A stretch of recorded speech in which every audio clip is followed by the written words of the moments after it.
Hello! Today I want to rank every single game I own on Steam on a tier list. So, join me. So, okay. I will share my screen. Yeah, and this is the tier list that I have created. First, I will go through the different categories that I have. Category number one, S tier, is changed my life. So these are games that I feel like I have a very special place in my heart just because of how influential they have been to my life and my personality. I feel like I define myself based on these games. Yeah. And below that is what an experience with this emoticon. It's just these are games that I feel like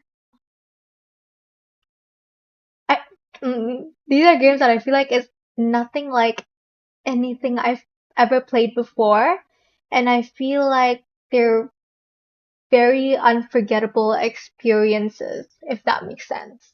Yeah. So it's games that I would think about in like 5 years, 5 years to come. Yeah. Below that is great game. These are games that I enjoyed, but it's not something that I would be thinking about in 5 years. It's like, it's fun, but that's about it. Okay. And then under that is not for me. These are games that and I've tried, but I can't seem to enjoy it. But I do admit that they are, like, I do believe that they're good games, but they're just not for me. Okay. And then below that is haven't played. So these are games that I haven't played. Okay. And then I'm gonna open my Steam as well because I'm gonna open my Steam as well because I need to look at the store page of these games because some of these games I've played like ages ago, so I don't really remember a lot. Okay. So the first game that we have is Alfred Hitchcock Vertigo. I only have 90 minutes of playtime in this game, so I haven't played a lot, but I have played it. But I don't think I've played enough of it to be able to give an opinion. So, mm, I'll open the story page first so I can tell you a bit about what that's about. Because I'm gonna use this, I'm gonna use this stream also as a way to like give you guys recommendations. Also, am I sharing my sound as well from my screen? Or is it, oh, sorry, while I set this, okay. I'm not sure if I'm also showing my sound or not. I don't know, I'll check later, but I guess we'll do like this now. Okay. So Alfred Hitchcock Vertigo. Store page says, can you trust your own mind? Immerse yourself in a psychological thriller of a new kind, playing with the limits between reality and fantasy, freely inspired by Alfred Hitchcock's universe. Um, I love psychological thriller so much, so I feel like I would love this game. So that's why I bought it. Also, I bought it for like 20k rupiah, and that's like $2. So I feel like that's a steal. Okay. So, I need to stop saying okay. So the story is about this guy. Forgot his name. It's this guy. Wait, you guys can't see my cursor. I need to change it. Show additional settings, capture cursor. Now you can see my cursor. Okay. Hopefully you can see that now. Okay. Yeah, so this tells the story about this guy, and then this guy believed that he killed this woman named Faye. But people like people can't prove that this woman Faye exists. So it's like we're playing both as this guy and as this therapist who's treating this guy. And then so we have to like think like, does Faye really exist or not? So I feel like that's the mystery in that. But I haven't played enough to be able to give a proper opinion. So I'm gonna put that in haven't played, but I feel like I will like it. I don't know. Okay. Next is At Home Alone Final. This is I also haven't played it. I have zero playtime on this, but I feel like I will also love it. I don't know why I haven't played it. I feel like I completely forgot that I had this in my library. It's I think it's like one of those psychological horrors where they pretend to be like a cozy game, but it's actually horror, like once you get deeper into the story. And I love that genre. So yeah, I'm gonna put that in haven't played. And then we have Baldur's Gate, which is the first game I ever streamed on my channel. And I have 26 hours of playtime on this PC, but this is actually the second copy of this game that I've bought. I originally played this game on the PlayStation, but then you know how like when you play on the PlayStation you can't play with mods, and I hated that because I wanted my characters to be cute. I wanted them to be hot. I wanted them to be slaying every single day. I wanted them to be slaying while they're slaying the monsters. So I bought a second copy of this game on the PC just so I can use mods. I take it that seriously. And I didn't think that I would like this game. Like I heavily debated on getting this game or not. Um, because like it's not like anything else that I've played before. And the combat system, like the turn-based combat sort of vibe, is not something that I've played with before. My extent of like turn-based combat is what's that game? Honkai Star Rail. That's about it. That's the only turn-based game that I've played, I think. Yeah, but then I ended up really liking it, and I feel like I've invested over 60 hours at this point, 26 hours on this, and then the rest on my game on the PlayStation. Yeah, I really love this game, and I would say that it's to the point that it changed my life because ever since this game, I was introduced to like the world of tabletop RPG and like Dungeons and Dragons, which wasn't something that I've thought about before. Like before playing Baldur's Gate, like I knew about the existence of Dungeons and Dragons through like Stranger Things because the characters on Stranger Things play that game, but it's not, but like I didn't think people in this day and age play Dungeons and Dragons and that it's something that's accessible. Okay, I was just checking if my microphone was on because if it wasn't, then I would be yapping for absolutely nothing. Okay, what was I saying? Yeah, so I didn't think that Dungeons and Dragons was something that people play and is accessible to me. So ever since I played Baldur's Gate, I was like, oh, I should try Dungeons and Dragons. That looks interesting. So I've been playing Dungeons and Dragons in Melbourne. Yeah, and it's fun, and I feel like it's opened. Hmm, I feel like my world has been opened to like this new entire world, which is the world of tabletop RPG. And that is so cool. So I'm gonna put that in changed my life. Okay. Then we have Beyond Two Souls, which is actually a pretty old game, I believe. I remember I remember watching a playthrough of this game like ages ago, back when like PewDiePie was peaking. Yeah. So I remember watching a playthrough of this game, but I don't think I finished because I get bored when watching playthroughs of other people because I prefer making my own choices, especially especially considering this is a game about choices and stuff like that. Um, yeah. So what was I saying? I'm so sorry. Okay. So Beyond Two Souls. Okay. Beyond Two Souls, I have 2.7 hours of playtime, so I feel like I've given it enough time. However, you can see that I haven't finished it. The reason for that is the controls for this game on PC is very clunky.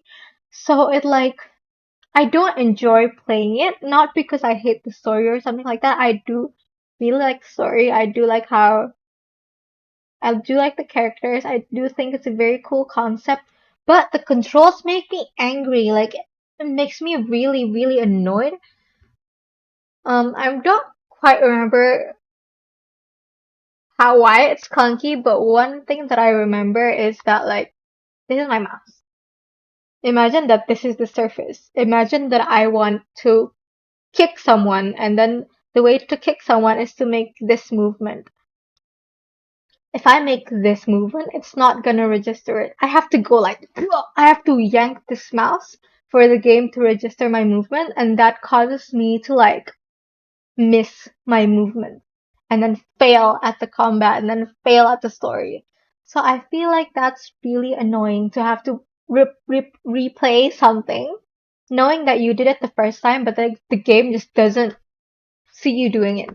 Yeah, that's just one of the reasons why I feel like controls are clunky. So I'm gonna put that in not for me, I guess. Yeah, I feel like no, I feel like if you wanna buy this game, and I feel like if you're interested in this story, it's definitely worth a try. I feel like you should buy this game on like the PlayStation or something like, or you can play with the controller. I didn't even think of that. Yeah, but I've never connected my controller to my PC, so I don't know how to do that. But yeah, if you have a controller or you have a console, I feel like this game is worth a try. If you are interested in that sort of story slash genre slash vibe. Okay. Next one is BioShock Infinite. Okay, so the first time that I played this game was also ages ago. I think when I was like in junior high school. But when I played this game for the first time, I didn't have money or access to like the gaming world. I don't know. So I found other means to get this game, and then I got a German version. Okay, so it took like 48 hours to install the game because I was in Indonesia and I had bad Wi-Fi, so it took that long to install the game. But I was really excited to try because a lot of my friends have been saying like really good things about the game. But then when I downloaded the game, I was like, shoot, shoot, shoot, shoot, shoot. Okay, never mind. Backtrack. I was on the menu, and then I saw that apparently the game wasn't the German version of the game, which I didn't know. I was downloading the German version. And then but I was like, it's fine, right? They're still gonna be speaking in English, even though the words are German. So I, so I, so I ended up just playing the game. And I did have fun with the game. However, my ammo ran out. Because apparently your ammo runs out in this game. And then so I think you have to get to like the vending machine or something to buy more ammo or like pick it up off someone. I don't remember. But I couldn't get stuff off the vending machine because I didn't understand anything. It was all in German. Yeah, so I only played the game for like 20 minutes the first time, and then so I bought it properly now that I'm an adult and I have money and things. Yeah, I played it for 3.7 hours, enough time to know what the game is like, but yeah, I didn't finish it as you can see. That's because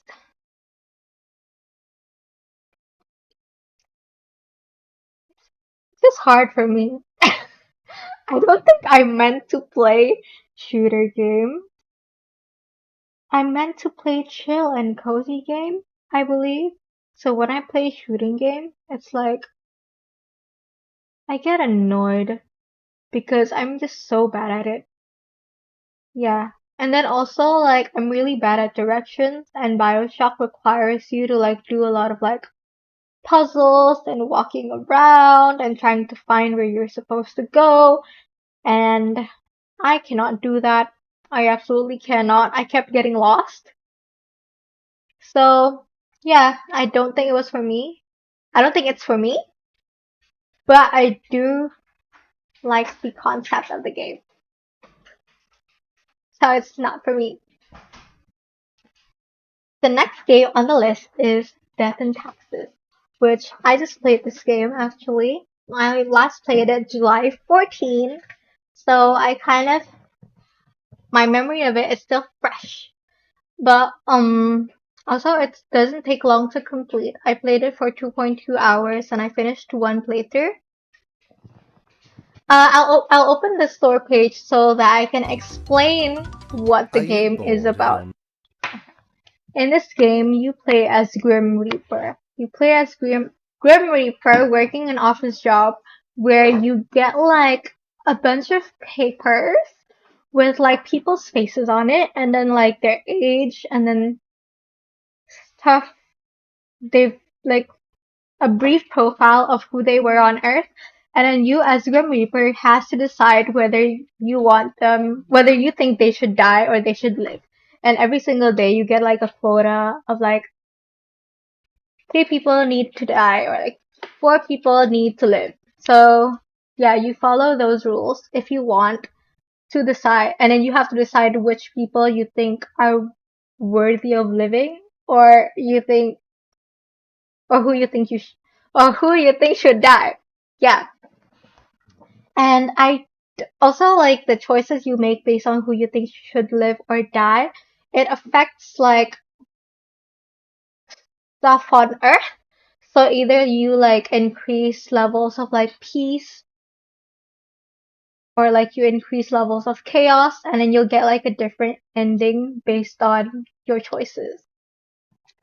I really like this game because I feel like it's very interesting the way that it challenges sort of like your moral perspectives and stuff. Yeah, so I do really like this game and I also really love the art style. Also, you can customize the Grim Reaper and make him like cute or colorful. And I feel like that's a really cute addition. And then, yeah, I really like this game. But I only did one playthrough of it, even though I know that this game has multiple endings because while it's fun to do once, I feel like it got repetitive because you're doing the same thing every single day. Yeah.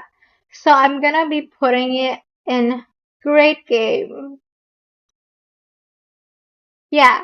So that's a great game. Wait. Yeah, that's a great game. So hello to the one person watching me. I'm sorry if I'm not speaking very well because I'm like nervous. But hello. Okay. Mm, the next game is what is it? Do not feed the monkeys. Um, this is a game about you working as a security guard, where I think you're a security guard, like a surveillance guy, and you're watching a bunch of security cameras, and then you have to like click on like, so when they speak or something, you get words that float around on the camera, and then you have to click on those words to collect clues. And then by collecting clues, you learn more about like what's happening in that area, and then you use it to like to report to someone or whatever. But it's called "Do Not Feed the Monkeys" because like as this security guy, you're not supposed to interfere with their lives, even though you can. And then so like you have the option to either feed the monkeys, aka interfere with their lives, or not. I feel like that's also a very unique concept. It's a very unique concept, but I didn't end up like recommending this game to a bunch of people. Not because I don't think that it's a great game, but because I don't know, like it's not just something that I randomly think about when I'm just walking around the city or something. I don't randomly think about do not feed the monkeys. So that is why I'm putting it in great game. Unique concept, fun characters, but not something I actively think about. Next game is Doki Doki Literature Club. Oh, okay, so I have a I I love this game. Um, this is probably the game that I've recommended the most to people in my life. And if you're like if you used to like follow a bunch of like gaming YouTubers or you were like you've been an avid gamer for a while, you probably know about this game. And I thought everyone knew about this game, but when I talked about it to some of my friends, they were some of my friends, including people who game, they don't know what Doki Doki Literature Club is, and I was like, what? Because like I genuinely thought this game is like, one of those games where like everyone knows. Like I wouldn't say to the point of Minecraft, but like close to that because of just how big it was during that time. During like you know what I'm talking about. So yeah, this game is a psychological horror that like pretends to be what's it called? Like a dating simulator. Yeah. It's a psychological horror, but it pretends to be a dating simulator. So like when you start, you think you're playing a dating simulator, but it ends up being psychological horror. Also, this is not a spoiler because in the beginning of the game there is a trigger warning saying that it's gonna be like an intense experience. So you do know it's gonna be a psychological horror. But the reason why I love this game so much is that it's meta. I think this is the game that introduced me to the word to the word meta and like to the fact that it's like its own sort of genre. I do love stuff like that a lot. Yeah. Yeah. So that's about it. I love this game a lot. I recommended it to everyone I know. I can't believe anyone hasn't heard of it. So I believe like so I think if you haven't heard of it or you haven't played it, you should download it right now and like play it because it's like it's free. So there's really no reason for you to not try it. Also, it's really quick. It's relatively quick.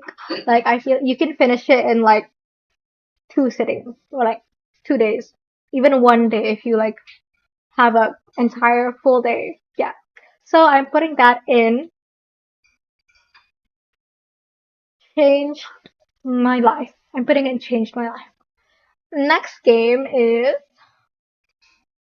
oh, oh my god, I forgot to put. Okay, so next game is supposed to be golf with your friends, but I forgot to put that on the tier list. So let's imagine that I have here golf with your friends. I don't really remember anything about it because I played it ages ago when I was in like high school. It's basically a way to play golf with your friends. Uh, so I'm putting it in great game. Wait, I don't have it. I'm gonna put it in great game. Let's pretend that golf with your friends over here. Okay. Next category. Oh, wait, next game is Home Safety Hotline. In Home Safety Hotline, let's open the store page. Home Safety Hotline is a game. I don't know if you can hear the sound or not. Please let me know whether or not you can, if you want to. In Home Safety Hotline is a game. It's a horror game where you play as like a phone operator. You're like working at like this. I don't know where. Is it here? Oh, you are working at Home Safety Hotline, and then so people call you, and then they tell you that like, oh my god, my house smells like coffee beans. and my kids have been getting sick, for example. And then so you have to listen to people's inquiries, and then you have like a list of like what potential like bugs or like whatever is inside your house. And you use people's inquiries to be like, oh, that is a cockroach, so you need to buy this thing to kill the cockroaches. Yeah. So that's the overall concept. Everything is like voice acted, and then everyone is voice acted, and then so you have so that's kind of nice. And this game is horror because like with every single day, the inquiries get a bit freakier. The inquiries get a bit freakier, and like your list of like potential whatevers also becomes freakier. Like you start getting like creatures on there. Yeah, that's probably the most I can say without revealing any spoilers.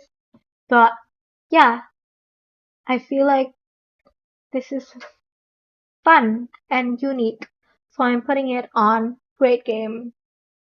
I just realized I haven't put anything on here. Okay. The next game is It Takes Two. It Takes Two, I also just started playing it. I'm on 4 hours right now,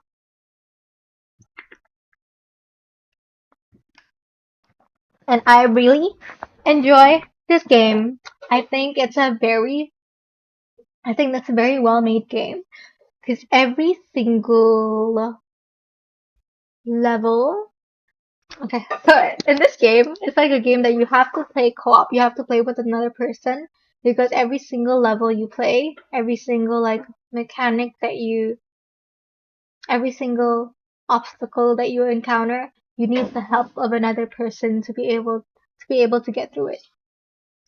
Every single level, you and your partner, whoever it is, you get like different abilities each, and then you need to work together using both of your abilities to get through that level. So, for example, in one level, my character, I'm playing the girl, my character can like walk on walls, and then the guy character, he can make himself like bigger or smaller. Every level is like a different ability, so playing this game feels like playing 30, 40 different games in one game. So I feel like it took so much work, and it's just like it's very impressive. I don't think I've played any other game like this before, but I haven't finished the game. And at this point I don't feel like it's changed my life yet, but I do admit that it's a very, very amazing and interesting and unique experience. I'm putting it on here, first game on this list. The next game is Kill or Love. Kill or Love is a visual novel. Yeah, it's a visual novel about, according to the Steam page, it's a visual novel about obsession, loneliness, and based on your choices, varying amounts of murder. I don't remember anything about this game. I played it last February 2021, so I don't remember much about it, but usually like when I download a free game and I like don't like it, I would like right click and then like remove this game from my account. But the fact that I didn't do it means I probably quite liked it. So I'm gonna put that in great game. Yeah. Next game. Oh, there's actually a lot of games. Next game is Kinito Pet. Kinito Pet is a horror game where also come here. I wanted to show you something, but the dog doesn't want to come closer. So,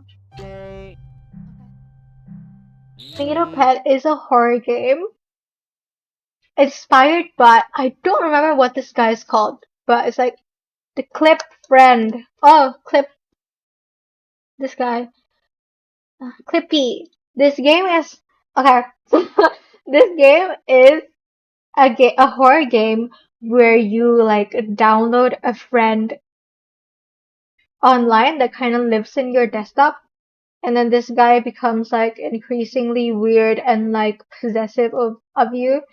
So that's what makes it horror. So it's kind of loosely inspired by this dude, Clippy, probably. I'm not sure actually. I just that's what it reminded me of. It's probably loosely inspired by Clippy. The I don't remember actually what Clippy was, but I think like you download Clippy and then you have that on your desktop. So yeah. And the reason, okay, so one, Kinito Pet was actually one of the reasons why I wanted to start streaming. Because when I played this game, I had such a visceral reaction to it. Like, when I first booted up this game, like, my mouth, like, went open. Cause it's just like, I didn't expect it to work the way it did. Cause like, I know that, like, this game is supposed to look like this, right? You're supposed to, this game takes this entire game takes place in like this desktop, and then the horror stuff happens on that desktop. But what I didn't expect was that this entire game takes place on your own desktop. I thought we would be getting like this default sky and hill desktop, but no, it takes place in your desktop. So it happens on your desktop, and it so like when you're playing this game, this is your own desktop wallpaper.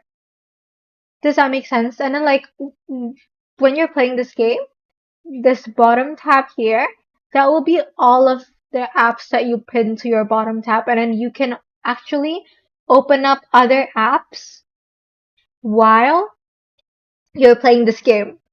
Like it will show up inside your desktop wallpapers, like inside the game. And then like Kinito Pet, he will like acknowledge when you're opening other apps.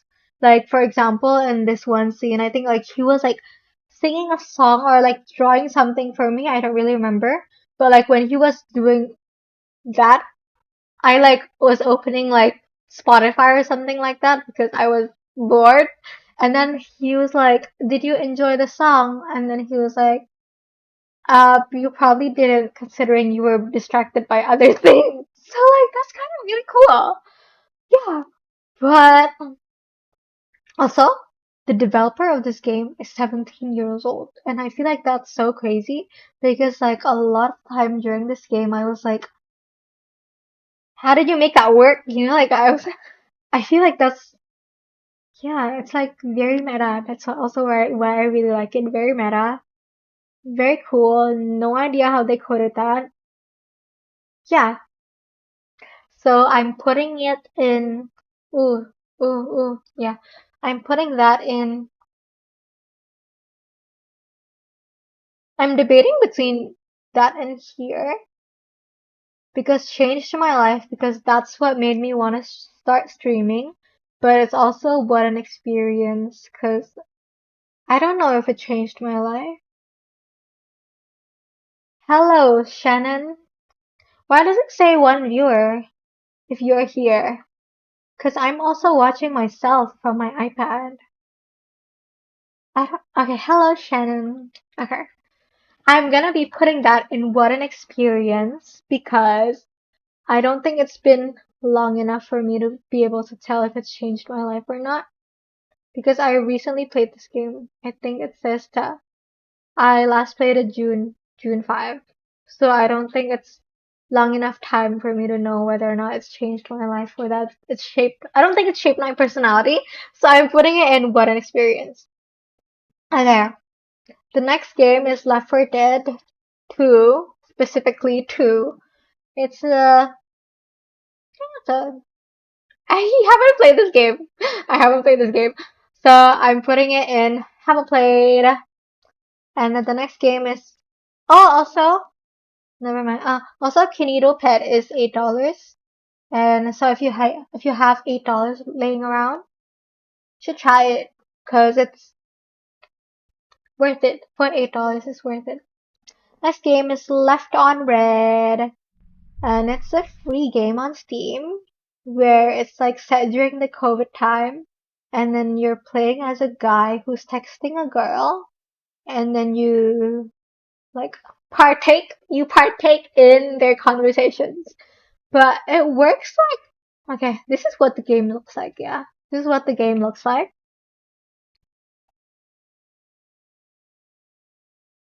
I think you should move your camera to the top right. You're right. I didn't think of that. Thank you. Um um um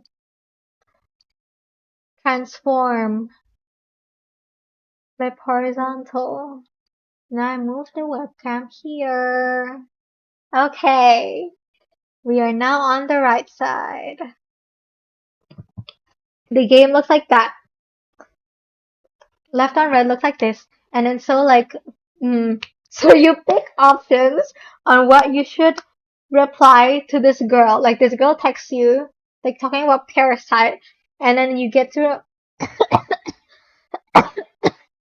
I choked just now, so I'm gonna drink water.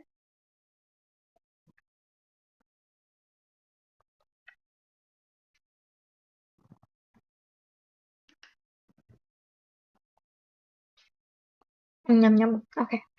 Nice water. Okay.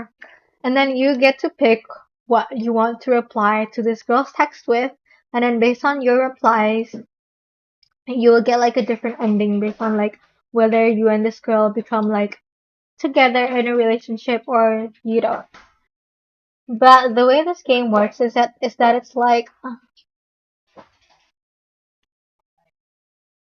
oh, I don't think I've heard of this game before I played this. Like I found it somewhere on Steam. I didn't know it was like a famous game. But interesting. Okay. It kind of works like Geometry Dash, where it's like the square you control the square and then you jump to what you want your reply to be. But since I'm bad at like platformers, I found myself like wanting to answer, for example, this one, and then I don't fall properly, I don't jump properly, so I end up falling to I really like sci-fi stuff. So great game, but I feel like I'm a bit stupid for that. But I feel like it's between great game and not for me. I'm gonna put a great game because the controls it's not that hard. It's just jumping. Yeah. Next game is Life is Strange. Life is Strange. Life is Strange. Life is Strange. As you can see, I have this game in every single. Okay, so I have Life is Strange. I have Life is Strange 2. This one is just, I think, the first episode. I have the full game on like the console. I also have True Colors on the console. And then Before the Storm I have here. And then Double Exposure, the game that's not out already, I also have it. So, you probably already know where this game belongs. Also, why is the camera so dark? Sorry for the backlight. But yeah, you probably know where this game belongs. I think this is the first game I think that I played that I really, really. I think that's this the first story game that I played that made me love the genre of like choices matter type stories. Yeah, yeah. So, um, um, I don't actually know. I don't really remember that much about the story now because it's been a while since I played it, but I still see it as like I still regard it as being like my favorite game of all time. So I'm definitely putting it on. Changed my life. Why can't I put it? Okay, it's there. It's in changed my life because it changed my life. It's the game that made me like properly like video games and the genre of choice-based narratives. KK. Next game is Life is Strange 2. Also similar to the first one, is also very well made, but I feel like since it's already like it's the second installment of the game, it didn't feel like as fresh as the first one, because like when I was playing the first one, it was like very much my first exposure to that type of game. And then so when I was playing with the second one, it's just like, oh, it's the same thing again, which isn't a bad thing, but it's not. It's just experience wise, it wasn't very like whoa, if you get what I'm trying to say. What I liked better about the second game than the first game is that it's very your choices matter more in the second game than the first game. What I didn't like was I love playing female characters. This game you're playing as a male character and then your brother, who is the only other important character in the story, is also a guy. So I kind of that kind of made me like it a little bit less. But wait, I think I'll still put it in what an experience because it's still part of this franchise, and I really do like the story. It's just not as wow as the first game. Um, I remember less about this game than I remember about Life is Strange. Phenomenon. Yes, you're right. Phenomenon. Um, um, yeah, I don't remember anything about this game because as you can see, I last played it 2019, which is like 5 years ago. But since it's still part of this franchise, I'm gonna put it in. Actually, no, I think that would be a bit unfair to the rest. So I'll put it in a great game. It might be higher if I remember more, but unfortunately, I don't remember more, and like I don't have the desire to like replay it, so I feel like it's saying something. You know. Next game is I can't rank this next game because it's not out yet, but it's coming on October 30. And I think have like the pre since I have it pre-ordered, I will be able to play it like 2 weeks before the actual release date. So I'll probably, if I'm still streaming by that time, I'll probably stream it. Yeah. Okay. Next game is Mass Effect Legendary Edition. I did play this game actually for 54 minutes. I completely forgot. Okay, so funny story. I played this game for 54 minutes and then I refunded it. I refunded this game because I got lost. In the first 54 minutes, I got lost. 'Cause I'm really bad at directions and I think it's supposed to be like straightforward. I don't think it's like that open world as like Red Dead Redemption or something. I don't know. I haven't played the game. I just made that up. Oh. But yeah, I got lost playing this game, and I'm really bad at directions. I was like, maybe this game is not for me, and then so I refunded it. But then, like on Reddit, like r// girl gamers or something, people, some, I think either me or like someone else was asking like, what other games should, what other games would I like if I like Baldur's Gate 3? And like people say like, oh, Mass Effect, Mass Effect, Mass Effect. And then like this game is $6. So I was like, okay, I'll buy it again after refunding it. So I bought it again, but I haven't played it again because I want to mod it, but I can't figure out how to do I can't figure out how to work the mod manager. But I'll probably properly play it after finishing Baldur's Gate 3 because they're both like massive games. And I feel like it's better for me to focus on one at a time because if I play both Baldur's Gate 3 and Mass Effect, I'm never gonna finish them. Yeah, so also in this Mass Effect Legendary Edition, which I got for $8 during the Steam sale. Oh wait, $6 during the Steam sale. It's three different games. So Mass Effect Legendary Edition 1, 2, and 3.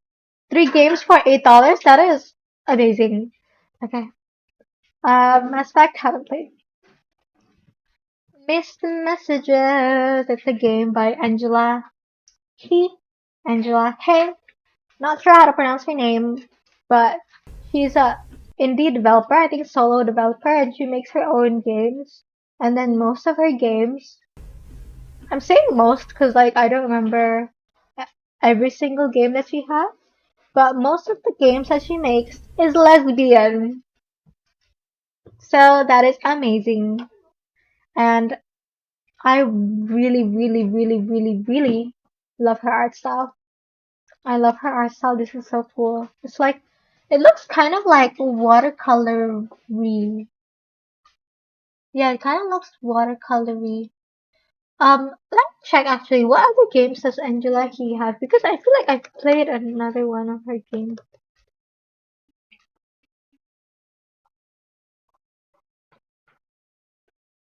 Yeah, I played There's This Girl.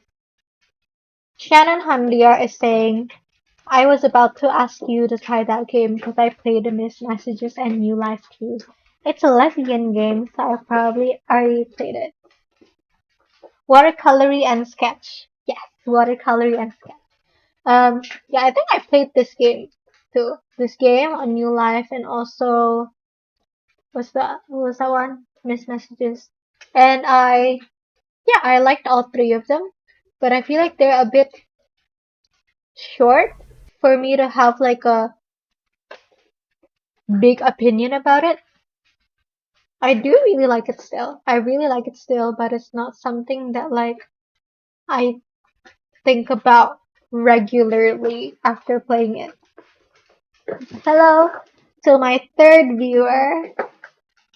You can speak in chat if you want, but if not, it's also fine. What was I doing? What was I doing? What was I doing? Okay. Um, Miss Messages, I think I'll put it in. Hmm. I'm gonna explain my defenses for this game. I kind of want to put it in what an experience because it's like the way this game works. I don't know, it's like inspiring. When I played this game, I was like really, really inspired to like be able to make something like this.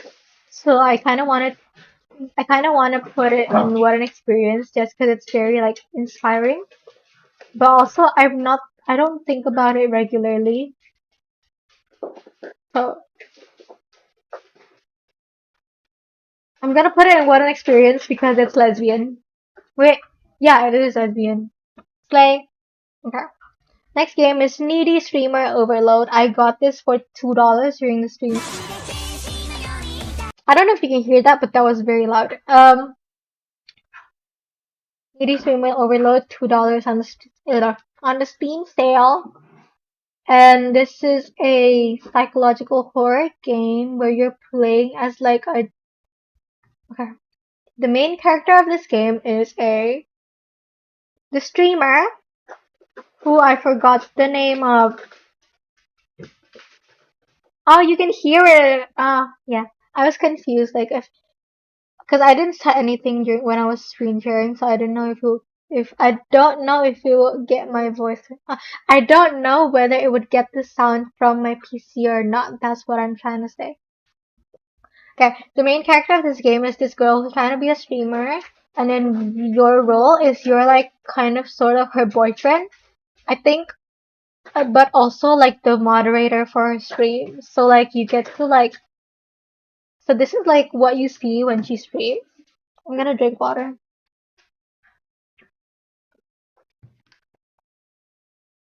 So as a moderator, you like pick and choose which comments you can delete and like which comments to like spotlight, and she would like at the end of the stream she would respond to the comments that you pinned, and like based on like what comments you delete and what comments you keep, like it will like affect her like stress levels or whatever.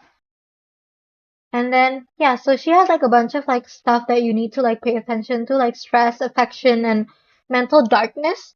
And then like based on like what you do. Also, she only streams at night, and then every day you get like opportunities to do something in like the day, afternoon, and night. You can like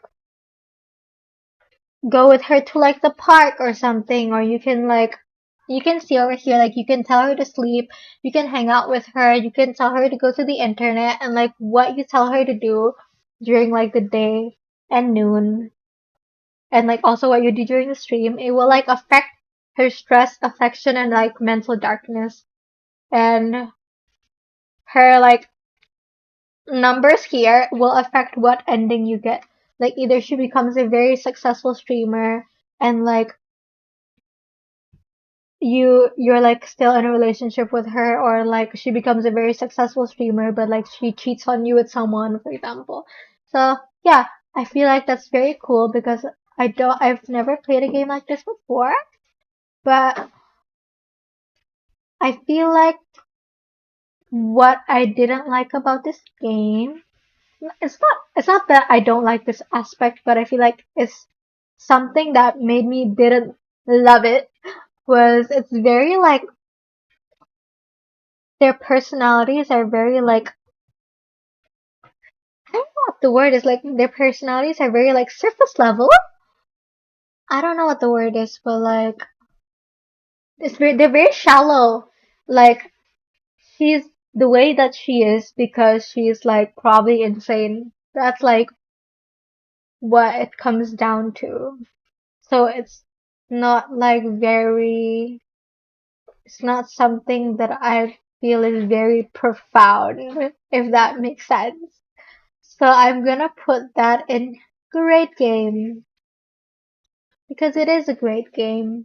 And if there is another sale that you where you can get it for $2, I feel like, well, but no, actually the original price is, oh, it's like $10 originally. So sorry about that. Yeah, so it's not actually that expensive, but okay, yeah, yeah, yeah, great game, great game. Next game is A New Life. Also same developer as the other game, Miss Messages.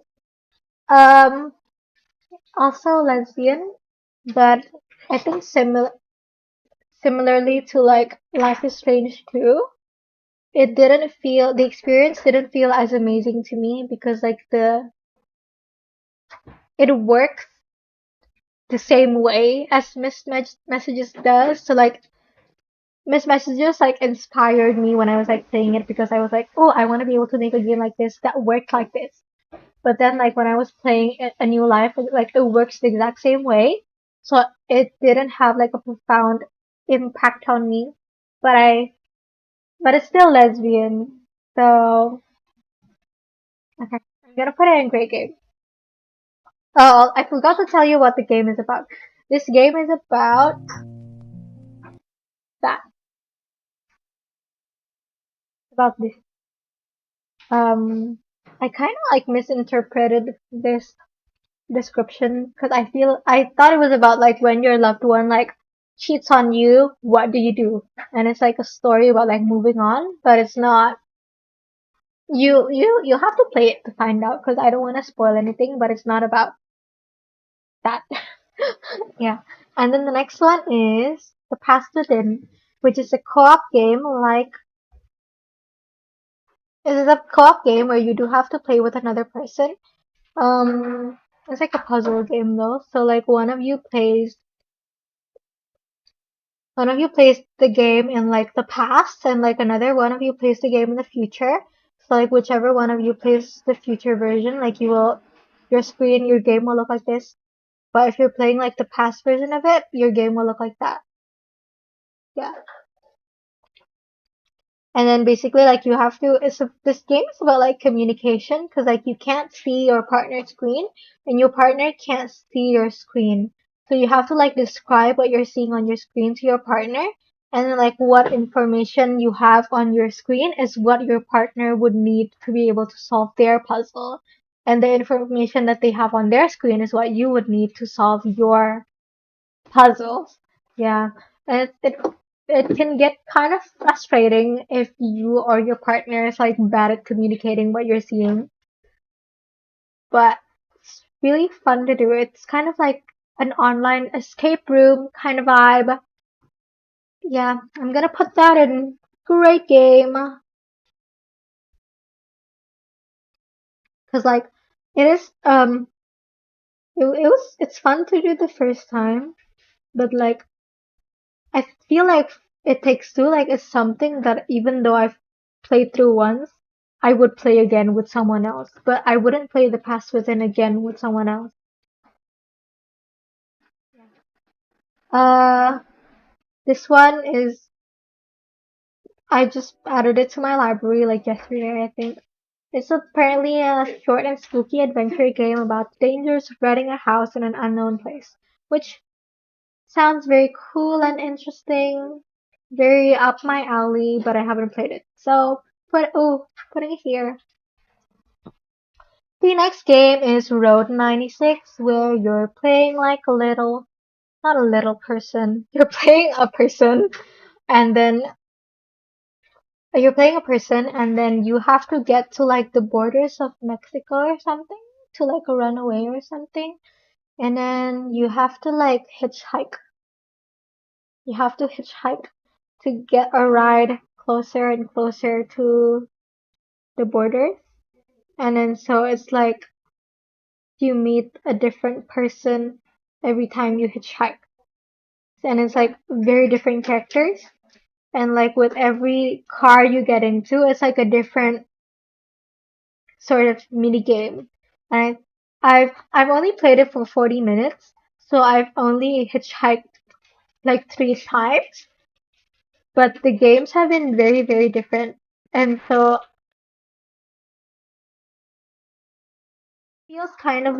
it feels kind of like It Takes Two because every level feels different, if that makes sense. But I've still only played it for 40 minutes, so I feel like I'm unable to give like a fair judgment yet. So I'm gonna put that in haven't played.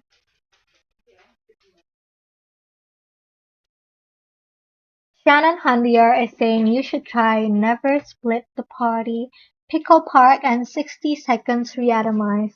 I will check that right now, actually. On Steam. Steam. Never Split the Party.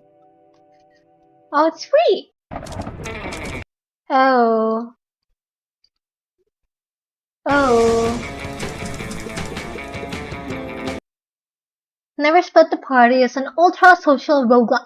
You're one of four adventurers joining together to explore a procedurally generated dungeon, amass powerful upgrades, and cooperate with your fellow adventurers to conquer and crush the evil dungeon champions.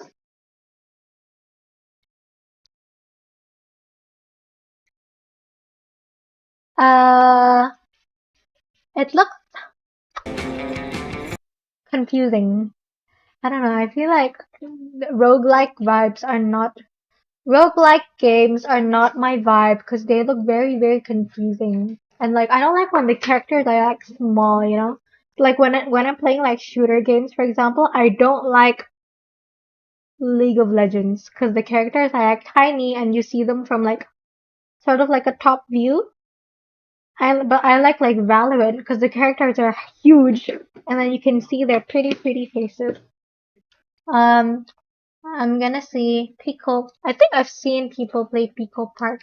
That's like where you can like ride each other's heads, I believe, right? Okay. I can add that to my wish list. Okay. That looks simple and fun. See, I like when things are simple and looks colorful and cute. I don't like when things look confusing and like the people are small. Um, 60 seconds reatomized. What is that? Never heard of that. Oh, oh, that looks That looks nice. That looks nice. That looks nice. I like it. The characters are big. It looks fun. It looks cute. And I don't know about the simple part because I can't tell what you're supposed to do from these screenshots. But I will add it to my wish list. The next game is says um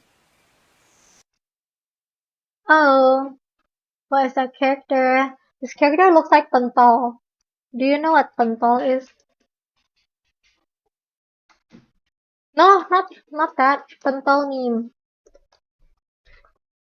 That thing looks like pentol, but with like a square head. Yeah. Gomez is a 2D creature living in a 2D world, or is it he? So it's like a mix of 3D and 2D, but where's the 3D of it? This looks 2D. I don't know. But is this also co-op? Because it doesn't look co-op, it looks like it's just this dude. Hmm. Okay, you can let me know. Next game is Saints Row the Third Remastered. I've, oh, I actually have quite a lot of hours in this game. I thought I would have like 4. I have 9 hours in this game, but it's uninstalled already from my PC.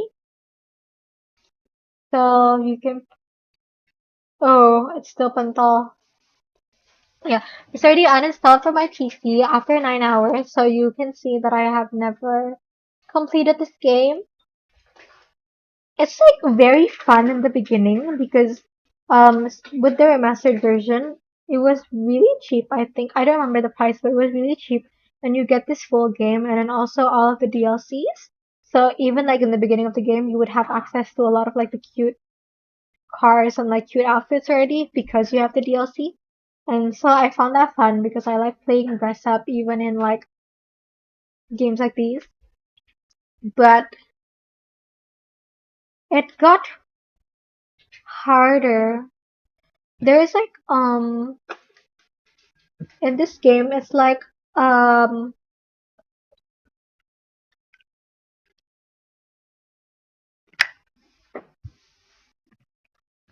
it's sort of like GTA where you like run around a city and like you complete missions or whatever.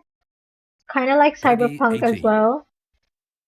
However, one of the mini games was really hard. I don't remember what it's called, but one of the mini games like I could not do it. And then so like I tried to do this mini game like 4 different times, but I couldn't do it. I just couldn't do it. And so I got annoyed and then so I never touched it again. Yeah, like I even went to the point of like looking up tutorials on like how do you do this mini game, and like I could not understand how to do it. And then yeah, I just didn't want to play it anymore. But what I found cool about this game is basically the concept is like this game is like GTA, but it's very like wacky and weird. So a bunch of like their weapons are like wacky and weird. There are like weapons that are like a fart jar. So you can use a fart jar as a weapon and you just shoot the fart at people or something like that. Yeah, so it's very unique in that way, but it's not for me. It's not for me, not for me. Next game is Scarlet Hollow. Scarlet Hollow is sort of like it's like ooh, sorry. It's like a visual novel, but it's not really like the traditional visual novel like DDLC where it's just like when I say DDLC I'm talking about Doki Doki Literature Club. It's not like the traditional visual novel where it's like a static character and then like a static background and you're like clicking through things. Not saying that that's a bad thing, but like this is just not that. This feels more dynamic, like it's a visual novel, but like the backgrounds are moving and the characters are not just like standing, like they're standing around sometimes, but like you, I think you know what I'm trying to say. Like I'm saying like they have a lot more in illustrations than like a traditional visual novel game. You get what I'm trying to say? Like for example, if they're like sitting at the dinner table, then all of the characters would be sitting on the dinner table. Like in a traditional visual novel, if you're in a dining like if you're at the dinner table, the background would be a dinner table and then the character would just be standing statically. Yeah. But this one is it feels very dynamic. And it's like this is a mystery story, I think. Yeah, this is a mystery story where this is a mystery story where you're like arriving at this tiny town and then like random creatures start showing up and then these creatures are like killing animals in the city or whatever, and then you have to figure out why is this happening. You have to like why is this happening? So you have to like solve this thing with your friends. It's very like I like how much your choices matter in this game because it really like affects your relationship with the other players. Like for example, this girl is named Tabitha. This girl is named Tabitha, and then she's like your cousin that invited you to go to this place. And then like depending on your choices, she can like really like appreciate you and you like your relationship, but she can also like fully hate you. Yeah. And like also what I really like about this visual novel is let me see if it's in one of these screenshots. Is it not? I swear I saw it earlier. Oh yeah, it's here. In this visual novel, like you get to pick two traits that you wanna have, that your character wants to have. So like you can either have like a powerful build and like hot or like keen eye and like street smart. And the traits that you pick will affect dialogue options in the story. Like for example, if you have like powerful build, you can like for example save a character that can otherwise not have been saved if you don't have a powerful build. That's just a random example. I'm not spoiling you. Yeah. And then for example, if you have like talk to animals, you can speak to like the cat in the house or like your friend's dog. Yeah. So it's very cool. Very cool. I'm putting it in. Also, but what I don't like about this game, it's not that it's not that I don't like this aspect, but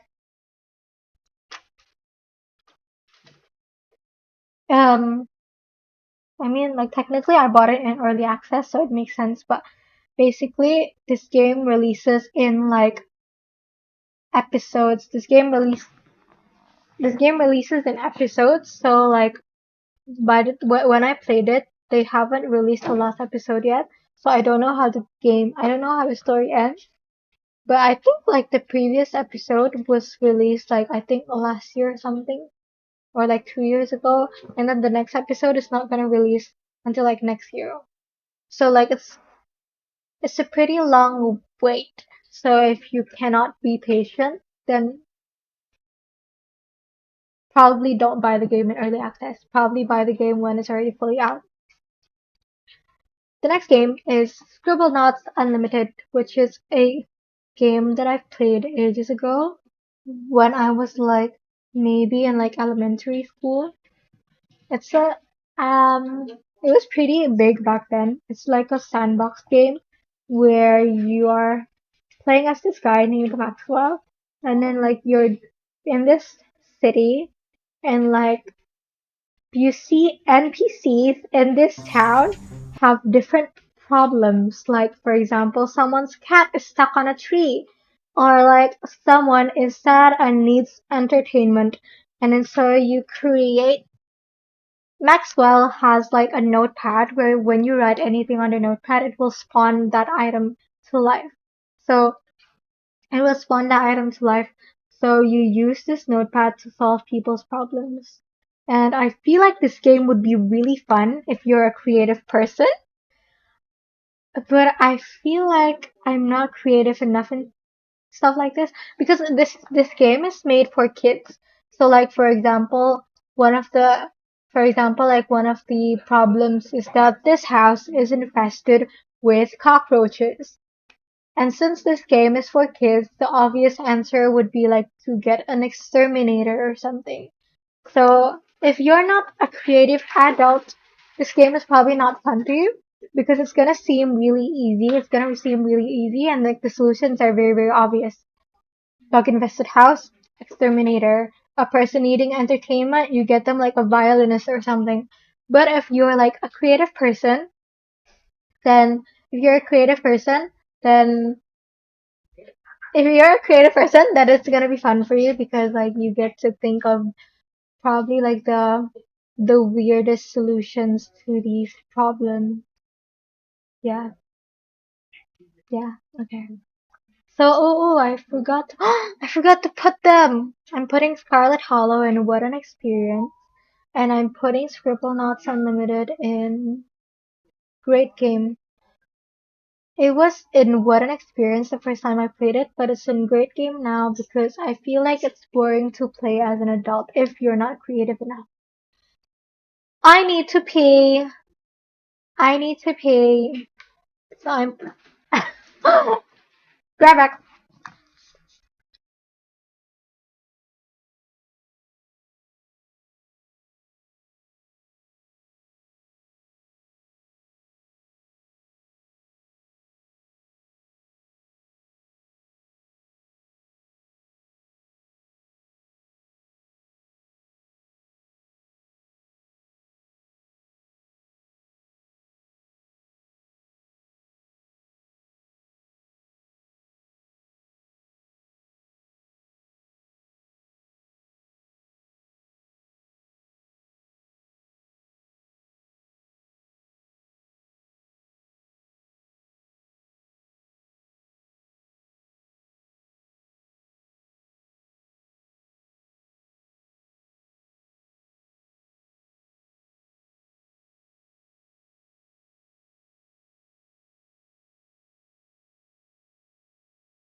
I have returned.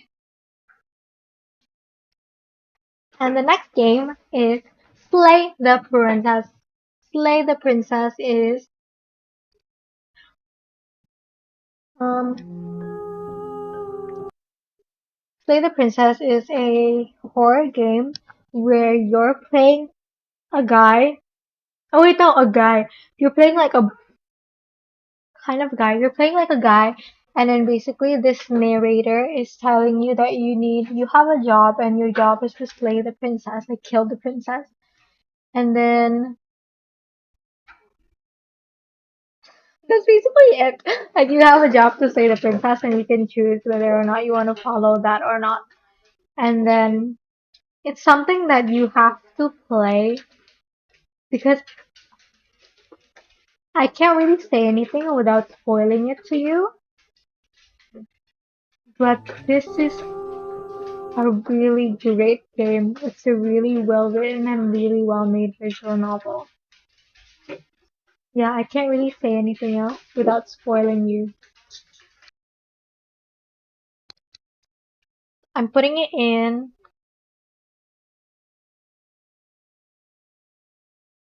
What an Experience. I'm putting it in What an Experience.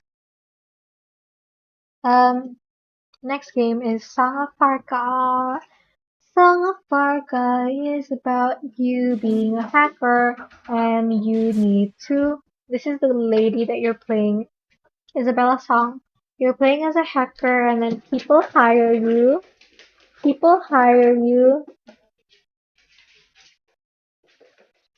People hire you to like solve crimes and stuff.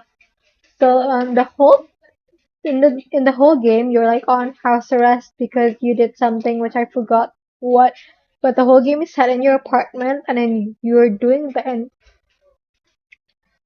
you do the entire game through your computer only. So like the top view is like your apartment and then the bottom view is like what's going on in your computer.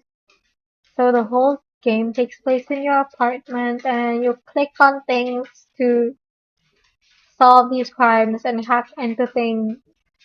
I really like this game and I didn't know that it was gonna be lesbian, but it is lesbian, so I really appreciated that. Um but one thing about it that I didn't particularly like was that one, it feels repetitive, especially like the hacking game, it feels very repetitive. And two, it's not that this part is bad about this game, but I didn't like this part. Number two is you when hacking you need to like collect clues so that no, there's like a clue as to what the passcode is. But then these clues are like really hard to decipher for me personally. So I couldn't open any of like the doors using a passcode except for maybe one. Like I googled everything else. So yeah, but I think that may be like just a me thing. Like I'm just too stupid for this game. But yeah. The next game is Sons of the Forest. I bought it and played it once and I never touched it again. It's not that I think it's a bad game, but I only wanted to play it with like my friends. But then like when I wanted to join my friends, they already had like an existing playthrough. They already had an existing playthrough. So when I joined their game, their base was like completely done. Their base was completely done and like they're already like in the middle of the game. And then like it's just hard for me to understand joining like their already like existing playthrough and like they've played like quite a lot already. Uh Yeah, so I played it once. I played it once and I never touched it again.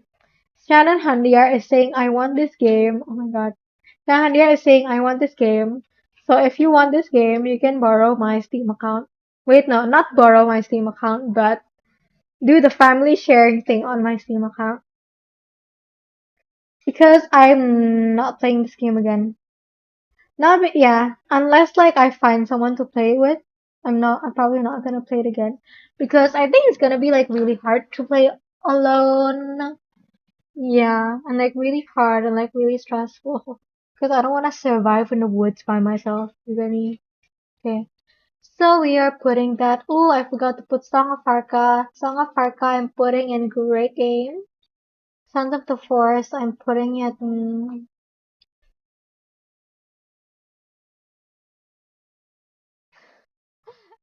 Sons of the Forest I'm putting it in Not For Me right now. Because I just never played it again. Okay. Let's play Neuroify. Next game is Stardew Valley.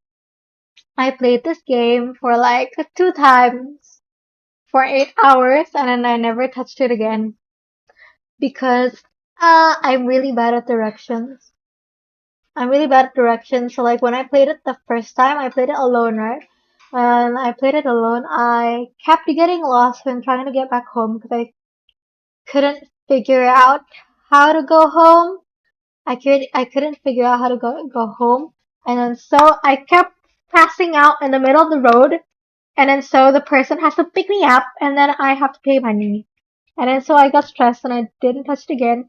And then I ended up playing it again when my friend asked me to when my friend asked me to, but then she stopped playing. So I also stopped playing. Yeah. What I like about Stardew Valley is very cozy and cute. So like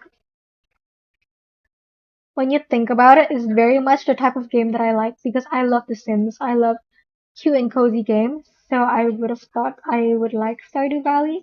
But one thing that I really didn't like about it that's very like affected my enjoyment of it. I feel like it's very one day goes by really quickly. So I feel like I just arrived at like the mines and then I killed like maybe two things, for example, and then like it's already like 12 p.m. already and I have to go home. So it feels very quick. I feel like I would have enjoyed it more if one day was maybe longer.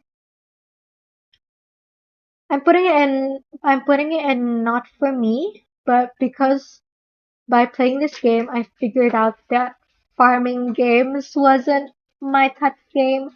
So on Steam right now, farming simulators are completely hidden. It's a hidden tag for me. I don't see any more farming sims recommended to me because I really do not see the appeal of farming games. Next game is Tell Me Why. Tell Me Why is a game that's sort of it's supposed to be like Life is Strange, kind of, where like basically the point is that you make choices and then the choices will lead to like a different outcome in the story. And at face value, this game sounds like it's perfect for me. However, I didn't particularly like this game because I wasn't like I don't remember like how many episodes it was. Also, it says like I never played it because I played it like on another platform, not on Steam. But it was free on June, so I claimed it anyways because like why not? It's free. I don't remember how many episodes it was, but let me Google it real quick.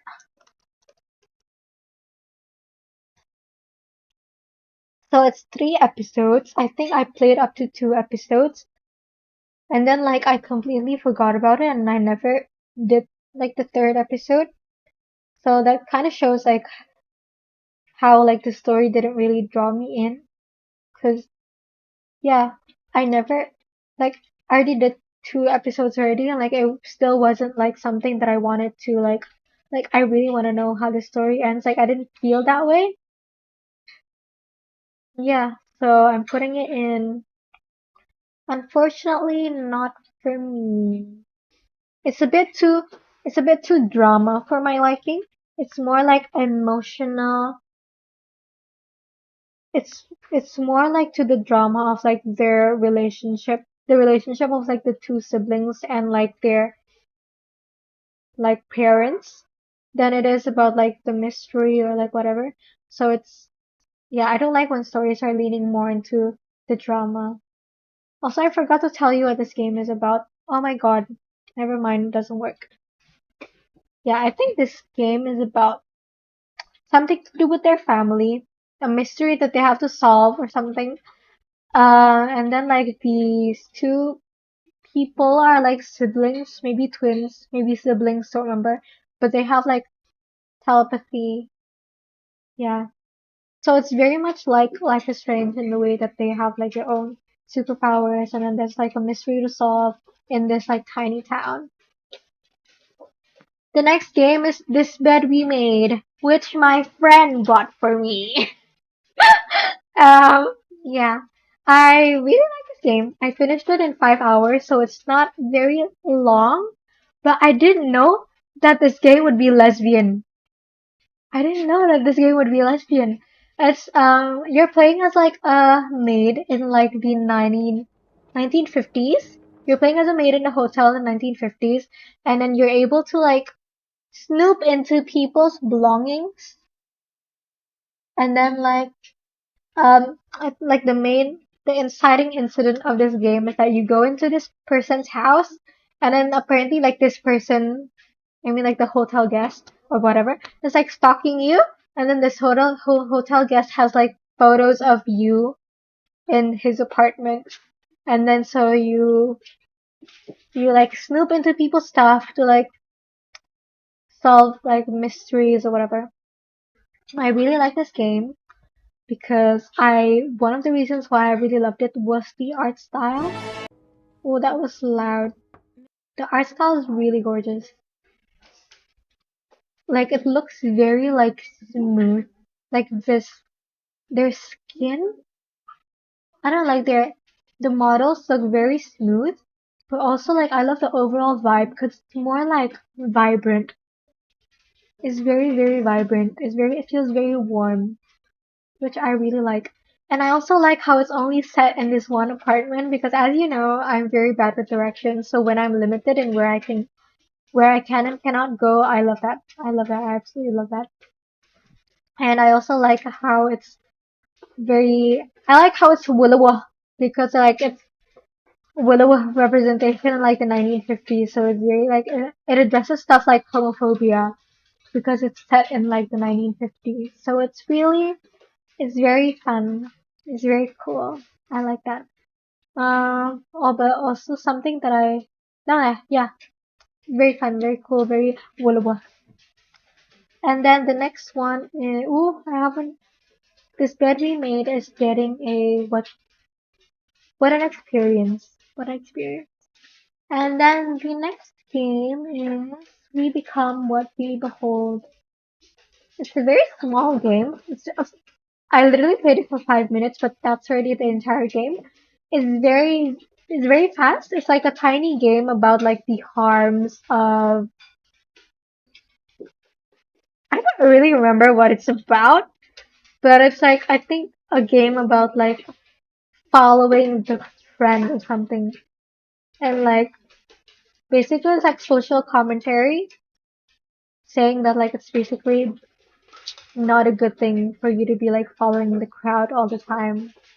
Yeah, it's a nice social commentary, so I feel like yeah, but that's like about it. It's a very small and short game, so I'm putting it in great game.